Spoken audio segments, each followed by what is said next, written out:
Social media அனாச்சாரம் part 2. அஸ்ஸலாமு அலைக்கும். போன வீடியோல சொல்லியிருப்பேன், வியூஸ்க்காக, லைக்குக்காக, காசுக்காக, பிற ஆண்கள் ரசிக்க வேண்டும் என்பதற்காக சினிமா பாடல்களை போட்டு கேமராக்கு முன்னாடி நிறுத்தி தன்னுடைய மனைவியை ஆட வைக்கிறான்ல, அவனுக்கு இஸ்லாத்துல ஒரு பெயர் இருக்கு, அவன்தான் தயூஸ். அல்லாஹ்வின் தூதர் ஸல்லல்லாஹு அலைஹி வஸல்லம் அவர்கள் கூறினார்கள், 3 நபர்கள் மீது அல்லாஹ் சொர்க்கத்தை நரகமாக்கி விட்டான், அவர்கள் சொர்க்கம் நுழையவே முடியாது.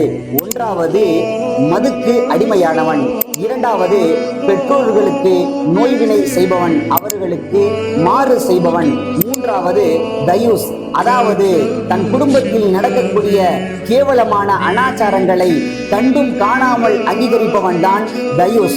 உங்களுக்கு புரிகிற மாதிரி சொல்லணும்னா, கேவலமான அசிங்கமான சினிமா பாடல்களுக்கு தன்னுடைய ஹிஜாபை போட்டுட்டு ஆடுறீங்களே, இதை விட கேவலமான விஷயம் என்ன இருக்கு? அதுக்கு உங்களுடைய கணவன்மார்கள் ஒத்துழைக்கிறார்களே, அதை விட கேவலம் என்ன இருக்கு? நாலு காசை எப்படியாச்சும் பார்த்துடலாம் அப்படிங்கிறதுக்காக சொர்க்கத்தை இழக்க போறீங்களா? வீடியோ பார்த்துக்கிட்டு இருக்கிற ஒவ்வொரு நபரும் கப்புள் ட்ரீட்ஸ் போடுறாங்களே, அவங்களுக்கு இந்த வீடியோவை பார்ட் 2 இப்பவே ஷேர் பண்ணுங்க. பார்ட் 3ல அடுத்த அனாச்சாரத்தை பத்தி நொறுக்க போறேன். பார்ட் 3ன்னு கமெண்ட் பண்ணுங்க. இந்த மாதிரி யூஸ்ஃபுல் வீடியோவுக்கு என்ன தவறாம ஃபாலோ பண்ணி வச்சுக்கோங்க. அஸ்ஸலாமு அலைக்கும் வரஹ்மத்துல்லாஹி வபரகாத்துஹு.